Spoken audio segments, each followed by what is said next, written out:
Last topic है। मेरे पास दो तरीके हैं गैस को एक्सपैंड करने के। लेटर सपोज एक एक्सपेरिमेंट है, मेरे को 2 लीटर से 4 लीटर गैस को एक्सपैंड करना है। किसी ने कहा एक काम करो, आप आइसोथर्मल प्रोसेस फॉलो करो और गैस के टेम्प जो वॉल्यूम है उसको 2 लीटर से 4 लीटर कर दो। मैंने कर दिया, मैंने वर्क डन कैलकुलेट कर लिया। फिर उसने कहा सेम प्रोसेस करो लेकिन एडियाबैटिक करो, 2 लीटर से 4 लीटर करो और एडियाबैटिक करो। मैंने कर दिया। अब वो ये पूछ रहा है किसमें ज्यादा वर्क डन हुआ। काम तो वही हुआ, 2 लीटर से 4 लीटर, वॉल्यूम तो डबल हो गया। वर्क डन किस प्रोसेस में ज्यादा हुआ, आइसोथर्मल में या एडियाबैटिक में, ये क्वेश्चन है। ठीक। अब आप अगर ऐसे लगाओगे फॉर्मूले वर्क डन के तो नहीं कर पाओगे, लेकिन एक ट्रिक है, ग्राफ को देखते ही बता पाओगे कि ये इसका आंसर है। इतना छोटा ट्रिक है और क्वेश्चन आएंगे। तो ये टॉपिक ध्यान से देख लो। मैं 3 मिनट का टॉपिक है, मुश्किल से एक क्वेश्चन पूछूंगा, वो क्वेश्चन का आंसर दे देना बस। ठीक है, बहुत सिंपल, इसी के ऊपर क्वेश्चन है। Comparison of work done in isothermal and adiabatic process. Important है ये। आइसोथर्मल कंडीशंस में गैस की इक्वेशन होती क्या है, पीवी इज अ कांस्टेंट। सही है, क्योंकि टेम्परेचर कांस्टेंट है। आइसोथर्मल में प्रेशर एंड वॉल्यूम दोनों चेंज होते हैं, बस टेम्परेचर नहीं चेंज होता। तो आप इन दोनों साइड्स को क्या करो, डिफरेंशिएट कर दो।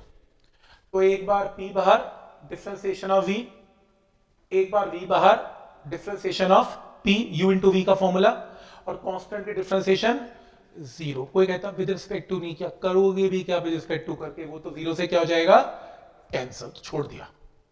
क्योंकि राइट साइड पे 0 चल रहा है, तुम विद रिस्पेक्ट टू dt कर भी लोगे, वो dt यहां से 0 होने वाला है। पहला स्टेप क्लियर है, पहले देख लो। u इंटू वी का फॉर्मूला डिफरेंशिएशन में सब लगा पा रहे हैं। तो p into differentiation of v plus v into differentiation of p is a constant, is differentiation 0। यहां से काम करेंगे, v dp को राइट साइड पे negative sign, step clear. Question है, इसको यहां लेके जाएंगे तो माइनस साइन आएगा, और last cross multiply dp by dv, dp by dv एक तरफ माइनस p बाय v एक तरफ। तो ये इक्वेशन यहां तक क्लियर है क्रॉस मल्टीप्लाई करके। अगर y एक्सिस में प्रेशर चल रहा है और x एक्सिस में v चल रहा है, तो स्लोप क्या होगी, dp बाय dv, है ना। कोई भी टेंजेंट ड्रॉ करेंगे तो स्लोप क्या होगी, y एक्सिस का कंपोनेंट बाय x का। y में क्या चल रहा है, dp, x में क्या चल रहा है, dv। तो किसी भी इंस्टेंट पर स्लोप को कैसे लिखेंगे, dp बाय dv। सही है। तो मैंने भी तो यही किया, जब मैंने इसको डिफरेंशिएट किया तो क्या आया, dp बाय dv। तो मैं लिख सकता हूं ये dp बाय dv ग्राफिकली क्या पता लगता है इसमें, this is slope of isothermal process. तो मैं ये लिख सकता हूं स्लोप ऑफ आइसोथर्मल प्रोसेस कितना है, minus p by v, equation number 1। Paper में ऑब्जेक्टिव में आएगा सीधा, बहुत क्वेश्चन आएंगे थर्मो में, what is slope of isothermal process, answer is minus p by v। आप भूल गए तो इक्वेशन को कैलकुलस से डिफरेंशिएट करो, आंसर आ जाएगा।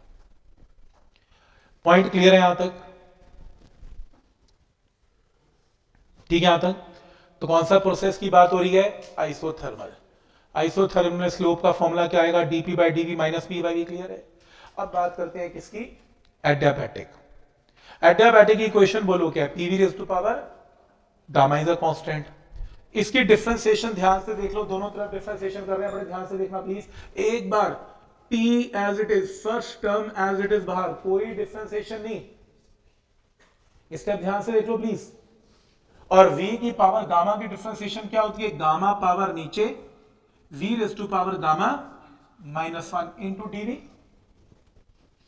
ऐसे करेंगे, मैं रिपीट कर रहा हूं, p ये u है, ये v है।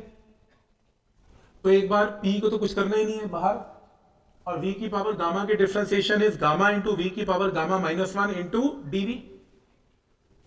और एक बार v की पावर गामा बाहर, और डिफरेंशिएशन ऑफ p जो कि dp, और कांस्टेंट की डिफरेंशिएशन क्या होती है, 0।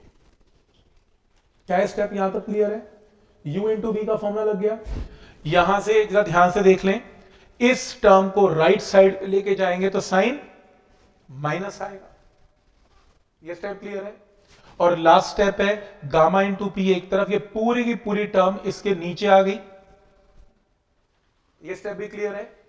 इसके अंदर v की पावर गामा -1 पावर सब्ट्रैक्ट होंगी तो gamma minus gamma plus 1 into dp by dv, gamma gamma cancel तो क्या आया p into gamma minus v बचेगा dp by dv, right. Step clear है। और लास्ट dp बाई dv एक तरफ, बाकी माइनस v नीचे आ गया तो dp बाई dv आ गया, और dp बाई dv क्या होती है स्लोप। तो किसकी स्लोप आई, स्लोप ऑफ एडियाबैटिक कितनी आई minus gamma p by v।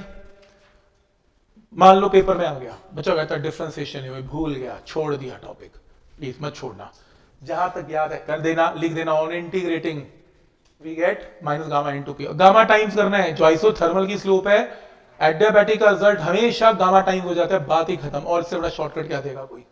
अगर आइसोथर्मल की slope minus P by V है ना, तो एडियाबैटिक का रिजल्ट गामा टाइम्स हो गया गामा टाइम्स। मान लो एक स्टेप रह भी गया, कोई बात नहीं, कह देना ओरली कर दिया था, इतना छोटा सा है तो हम ओरली कर लेते हैं, और क्या बोलोगे यार ठीक है। तो minus gamma P by V. अब एक काम करना है, ध्यान आगे प्लीज, ध्यान आगे, क्वेश्चन आने वाला है वो ये, slope of adiabatic minus gamma P by V, slope of isothermal minus P by V, cancel, क्या बचा गामा। बहुत इंपॉर्टेंट रिजल्ट है, गामा ग्रेटर देन 1 है। अगर ये ग्रेटर देन 1 है, slope of adiabatic is greater than slope of isothermal. Box में डालो, स्टार लगाओ। एक बहुत इंपॉर्टेंट रिजल्ट है, slope of adiabatic is greater than slope of isothermal by gamma times. ठीक। पर एक स्टूडेंट कहता था मुझे समझ नहीं आया, यहां तो वर्क डन का कंपैरिजन है, यहां तो स्लोप का कंपैरिजन हो गया।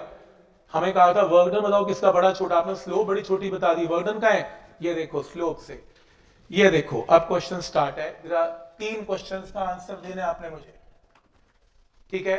याद रखना रिजल्ट क्या है, slope of adiabatic is greater than slope of isothermal. ये यूनिवर्सल ट्रू है किसी भी प्रोसेस में। आपको question number 1 volume and pressure आपको ऐसे गिवन होगा पेपर में, ये लो, कह रहे 2 कर्व्स हैं, curve number 1 and curve number 2, और ये इसमें ये जो कर्व है प्रेशर और वॉल्यूम कर्व है, बताओ इसमें से कौन एडियाबैटिक कौन आइसोथर्मल। पहला क्वेश्चन। 2 नंबर एडियाबैटिक, 1 नंबर, ठीक है। क्यों, किसकी स्लोप ज्यादा है, 2 की 1 की? 2 की। देखो मेडिकल वाले ऐसे एक्सप्रेशन बनाए समझ में आता है, नॉन मेडिकल वालों को दिख रहा है किसकी, 2 की। 2 की स्लोप ज्यादा है। और मेडिकल वालों के लिए हल्का सा बता दें, देखो वैसे तो स्लोप का मतलब है किसकी चढ़ाई ज्यादा है, ये देखो ना, ये 2 की ऊपर चढ़ रहा है, 1 तो ऊपर से ऊपर चढ़ गया। चलो नहीं समझा, tan थीटा तो पता है, तो इमेजिन करो मैं tan थीटा बना रहा हूं, इमेजिन करो ये इसका tan थीटा और ये इसका tan थीटा। tan थीटा इसमें हाइट कम है, इसकी हाइट, तो नीचे की स्लोप ज्यादा है, ठीक है। तो नीचे की स्लोप ज्यादा है, तो ये प्रोसेस क्या बनेगा, एडियाबैटिक, और ये क्या बनेगा, ठीक हो गया। तो ये बताओ कि पीवी डायग्राम के अंडर एरिया आपको क्या देता है, वर्क डन। किसका वर्क डन ज्यादा, आइसोथर्मल का, क्योंकि इसके अंदर एरिया ज्यादा, इसके अंदर एरिया कम, तो वर्क डन आइसोथर्मल का ग्रेटर देन वर्क डन। ऐसे ग्राफ आएंगे पेपर में, आपको ऐसे कर्व बना के देगा, कहेगा बताओ किसका वर्क डन ज्यादा किसका वर्क डन कम। बस आपको ये आइडेंटिफाई करना है कौन एडियाबैटिक और कौन आइसोथर्मल, जिसकी स्लोप ज्यादा वो एडियाबैटिक। क्लियर है यहां तक। अब ग्राफ चेंज हो गया, सेकंड क्वेश्चन, ये रहा P और ये रहा V, ये लो, ये रहा कंप्रेशन, ये रहा कंप्रेशन। कौन इसमें कर्व नंबर 1 एंड 2 बोलो, कौन इसमें एडियाबैटिक, 1। इसकी स्लोप देखो ना, इसका tan थीटा छोटा था, इसका बड़ा, तो ये क्या बनेगा एडियाबैटिक, और ये क्या बनेगा आइसोथर्मल। कोई डाउट इसमें? तो इसके लिए अब किसका वर्क डन ज्यादा, क्योंकि एडियाबैटिक का एरिया ज्यादा और आइसोथर्मल का एरिया कम, तो work done in adiabatic is greater then work done in isothermal. Compression के केस में ऐसे क्वेश्चन आने हैं जिसमें आपको कुछ नहीं गिवन होगा, बस 2 कर्व्स गिवन होंगे, आपको सिर्फ पहचानना है कौन एडियाबैटिक कौन आइसोथर्मल। जिसकी स्लोप ज्यादा वो एडियाबैटिक, स्लोप कम आइसोथर्मल, और जो ऊपर होगा वर्क डन ज्यादा, जो नीचे होगा वर्क डन कम। टाइप पॉइंट क्लियर है। फिर कंपटीशन आता है, वो कहता है मैं भी पूछूंगा, ये देखो, ये रहा, ये प्रेशर, ये वॉल्यूम, 1 2 3 4, ठीक है, 1 2 का, 3 का, 4 का, प्रेशर एंड वॉल्यूम, प्रेशर, ये रहा, टीवी डायग्राम है, ये लो। बोलो कौन एडियाबैटिक कौन आइसोथर्मल, पहले तो ये बताओ यार, बाकी तो छोड़ो। बोलो किसमें? ओके, मैं आइसोथर्मल लिख रहा हूं, एडियाबैटिक। बोलो आइसोथर्मल में कौन कौन सा? फर्स्ट आइसोथर्मल और फोर्थ आइसोथर्मल, ऐसे एडियाबैटिक, सेकेंड एंड ऐसे ही। ओके, कैसे देखें जरा, कैसे? इनमें से किसकी स्लोप ज्यादा है? 3 की 4 की, है ना? और मैं थोड़ा ऐसा बनाना चाहता हूं, ऐसे बना लो, कोई बात नहीं, ये लो, उसे फर्क नहीं पड़ता क्या, कोई बात नहीं। हाँ, किसकी स्लोप ज्यादा, 3 की 4 की? थर्ड की। ये कहते हैं कि इसका tan थीटा बड़ा है, इसका tan थीटा थोड़ा छोटा है। ओके, तो ये क्या बनेगा? एडियाबैटिक। ये क्या बनेगा? सही है। ओके, किसकी स्लोप ज्यादा कम? तो फिर वो क्या बनेगा? किसकी स्लोप ज्यादा? 2 की, तो क्या बना? एडियाबैटिक। और 1 क्या बना? गलत। तो ये क्या बात है यार, अभी तो बताया। कैसे? उल्टा आंसर मत बोलना। किसी भी प्रोसेस में अगर आइसोथर्मल प्रोसेस, इक्वेशन क्या है? अगर आपका प्रेशर घटेगा तो वॉल्यूम, इसमें दोनों घट रहे हैं भाई, प्रेशर भी घट रहा है, वॉल्यूम भी घट रहा है, ये तो आइसोथर्मल एडियाबैटिक हो नहीं सकता। फॉलो नहीं कर रहा? आपके सामने ही है, क्योंकि एडियाबैटिक प्रोसेस क्या है? पीवी रेज़ टू पावर, एक बढ़ेगा दूसरा, देख लो, इसमें वॉल्यूम बढ़ रहा है, प्रेशर घट रहा है, आपके सामने, इन दोनों में सही है। इसमें रूल ही फॉलो नहीं हो रहा, ना कोई आइसोथर्मल, ना कोई, कम से कम 1 और 2 तो कुछ भी नहीं। ऐसी पद है, ये आना है पेपर में, ग्राफ रीड करना आना है बुकलेट में, वैसा नहीं है। चेक कर लेता हूं, ये ऐसा है, नीचे से ऊपर आ रहा है, इसमें वॉल्यूम, प्रेशर बढ़ रहा है, वॉल्यूम घट रहा है, एक बढ़ेगा एक घटेगा, उसमें नहीं घट रहा, उसमें नीचे बना दिया मैंने जान के।